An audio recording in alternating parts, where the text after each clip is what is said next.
تو حفیظ پاشا صاحب، یہ جو ہم عالمی ادارے ہیں جو ریٹنگز دیتے ہیں، جو بڑی باریک بینی سے ملک کی معیشتوں کا جائزہ لے رہے ہوتے ہیں، وہ پاکستان کے بارے میں بڑی پازیٹیو باتیں کر رہے ہیں. آپ فچ کو دیکھ لیں، اوورسیز انویسٹرز کو دیکھ لیں، ان کا کانفیڈنس بڑھ رہا ہے.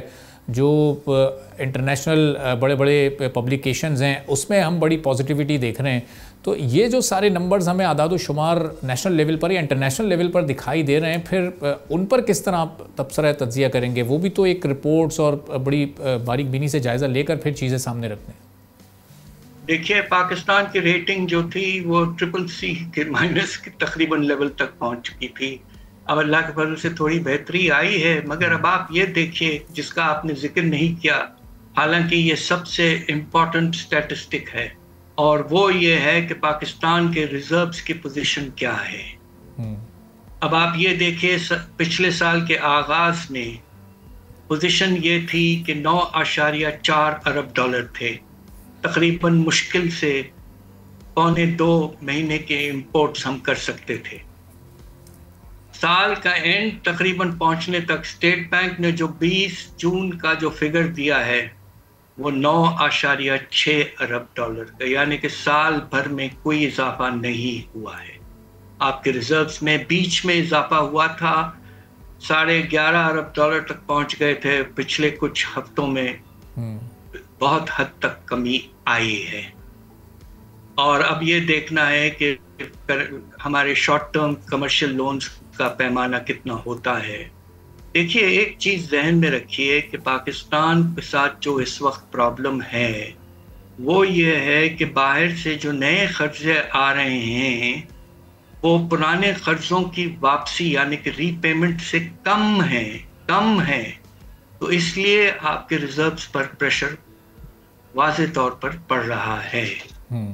اس لیے بھی بہت ضروری ہے کہ ہم کوشش کریں کہ پاکستان کی ریزرو پوزیشن واضح طور پر بہتر ہو، اور اگر آپ کے انٹرنیشنل کریڈٹ ریٹنگ ایجنسیز نے کچھ بہتری دی ہے تو اس کا نتیجہ یہ ہونا چاہیے تھا کہ پاکستان جو ہر سال پہلے کچھ سالوں میں یورو اور سکوک بانڈ فلوٹ کرتا تھا، ابھی ان ریٹنگز کی وجہ سے ابھی تک ہم بانڈز فلوٹ نہیں کر پا رہے ہیں اور نئے کمرشل لونز نہیں مل پا رہے ہیں.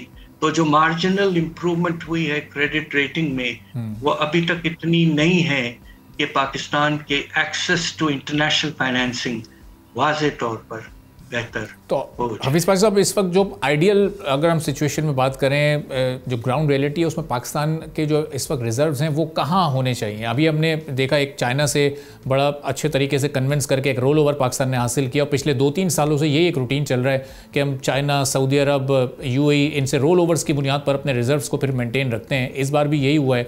تو اب ان کو پے آف کرنے کی طرف ہم کیسے جائیں گے کہ جب کسی لون کا پے آف کا ٹائم آ رہا ہے تو بجائے رول اوور حاصل کرنے کے لیے اس کو ہم پے آف کرنے کی کوشش کریں؟ یہ اسٹریٹجی کہاں سے انیشیٹ ہوگی؟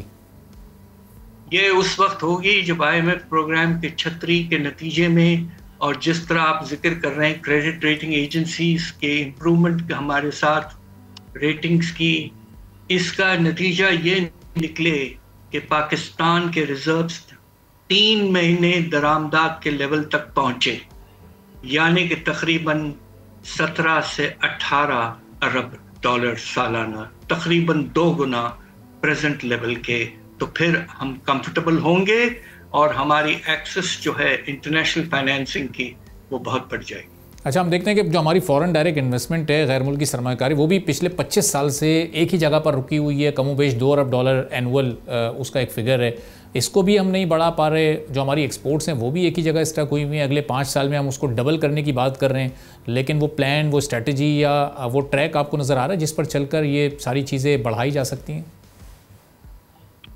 فارن انویسٹمنٹ کے بارے میں ہمارا ایک نیا ماشاءاللہ بڑا طاقتور ادارہ SIFC، آپ نے تو ضرور سنا ہوگا ان کی کوششیں. انہوں نے بہت کوششیں کی ہیں، بہت سے اگریمنٹس ہوئے ہیں، میمورینڈا آف ایسوسی ایشن بے شمار سائن ہوئے ہیں، مگر آپ نے بالکل ٹھیک فرمایا، سال بھر میں انویسٹمنٹ کا پیمانہ صرف 2 ارب ڈالر. اور جو سب سے پریشان کن بات یہ ہے کہ پاکستان کا سٹاک مارکیٹ تو تیزی سے بوم کر رہا ہے، مگر باہر کا جو پیسہ ہے اسٹاک مارکیٹ میں وہ بھاگ کے واپس جا رہا ہے. تو یہ بڑی عجیب سی پیراڈاکس ہے کہ ایک طرف مارکیٹ بوم کر رہا ہے, دوسرا لوگ جو جنہوں نے باہر سے انویسٹمنٹ کی ہے اسٹاک مارکیٹ میں وہ پیسے واپس لے جا رہے ہیں. تو یہ سب باتیں جو ہیں ان کو سوچ سمجھ کے اینالائز کر کے ہمیں کوشش کرنا چاہیے. پاکستان کے حالات تھوڑے سے بہتر ہوئے ہیں یقیناً, بٹ بہت دور ہیں ہم ایک طرح سے معاشی حالات مستحکم اور پائیدار ہو جائیں. سبسکرائب کریں اور بیل دبائیں تاکہ کوئی خبر رہ نہ جائے.